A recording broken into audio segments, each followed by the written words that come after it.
Oi, eu sou o Dr. Ítalo Santos e eu vim aqui conversar com você sobre um assunto de extrema relevância se você quer realmente emagrecer, que é como enfrentar as duas principais barreiras para emagrecer. E como é que eu sei disso? Na verdade, eu sei disso não só pelos estudos científicos, né? A gente tem pesquisas científicas mostrando aí algumas dificuldades que as pessoas enfrentam, e mais ainda, eu sei disso porque eu acompanho algumas pessoas, alguns pacientes meus que buscam emagrecimento, e a gente percebe quais são essas dificuldades, quais são essas barreiras que são enfrentadas. Então estou trazendo dados para vocês não só científicos, mas também dados da realidade prática do dia a dia de quem enfrenta na real essa batalha do emagrecimento.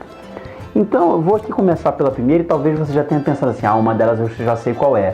E muito provavelmente passou pela sua cabeça essa primeira barreira.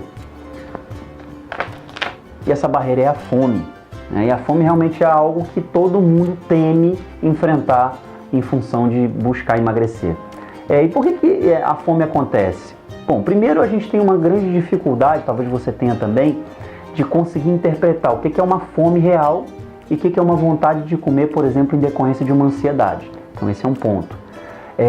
Um outro fator é que a fome acontece nos processos de emagrecimento porque a grande maioria das pessoas elas entendem que para emagrecer basta simplesmente diminuir a quantidade de comida que se ingere, não mudando a composição dos alimentos, ou seja, mais importa o quanto do que o que come, né? E aí em função disso, aí acaba gerando fome, né? E aí a fome ela pode ser um fator que no início você consiga tolerar bem, você consiga suportar bem e você tem lá muita garra, muita determinação para chegar no corpo dos seus sonhos, para chegar num peso ideal, para conquistar mais coisas na vida, inclusive mais saúde, e aí você tolera, você consegue aguentar. O problema é que no longo prazo, se essa fome persiste, ela passa a ser um sofrimento muito pesado de carregar e na grande maioria das vezes ela é o principal motivo de uma interrupção de um processo de emagrecimento.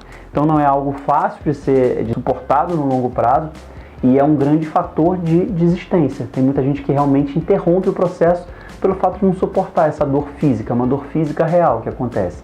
Não só ela é um fator de sofrimento desde o início do processo para algumas pessoas, como também ela é o fator predisponente. Ela desencadeia a segunda barreira que eu vou conversar aqui com você. E essa segunda barreira, ela é chamada de platô do emagrecimento. E o que é o platô do emagrecimento? Talvez algumas pessoas já conheçam, outras não. Talvez você já tenha até passado por isso, eu não sei. Então vamos conversar aqui, supondo que você não entenda muito bem o que acontece. Aliás, mesmo se você entende, preste atenção, porque às vezes uma sacadinha pode te ajudar a se libertar de alguma atitude que possa estar te fazendo se manter no platô.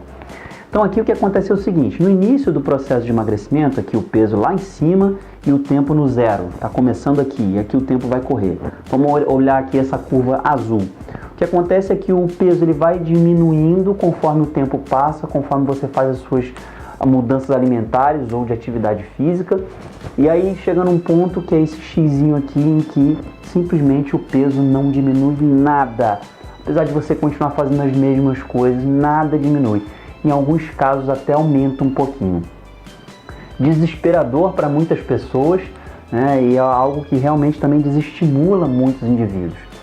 E aqui tem um dado que é muito interessante. Bom, a gente tem que pensar o seguinte, nosso organismo ele foi desenvolvido num momento de escassez de alimentos, ele não foi desenvolvido num momento de abundância como a gente vive hoje. A gente vive um momento em que o maior esforço que a gente tem para se alimentar é comprar alguma coisa e colocar na boca. Quando nós fomos desenvolvidos diante de inúmeros outros animais, inclusive muitos deles buscavam alimentos sendo nós mesmos, a gente tinha que lutar por esses alimentos.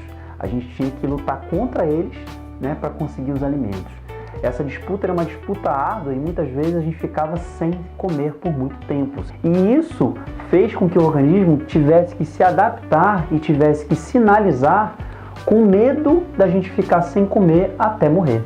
O contrário não acontecia, né? A abundância, o excesso de comida, ele nunca precisou se preocupar com isso. Daí a facilidade da gente de ganhar peso e a dificuldade de perder, porque a sinalização, o alarme que o organismo dispara, que acontece exatamente aqui, né, nesse momento, ele é um alarme dizendo assim, puxa vida, se continuar sem comer vai morrer.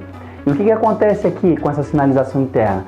Há uma modulação, uma liberação de hormônios, uma mudança dos hormônios, de tal forma que há uma redução muito grande do metabolismo para poupar mesmo, para diminuir o consumo do que a gente já tinha de reserva e um aumento intenso da fome, porque isso aí teria que ser um grande motivador pela busca do alimento.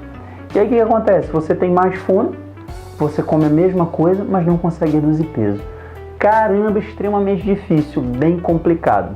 E aí a gente vai agora começar a conversar sobre como resolver essas duas barreiras.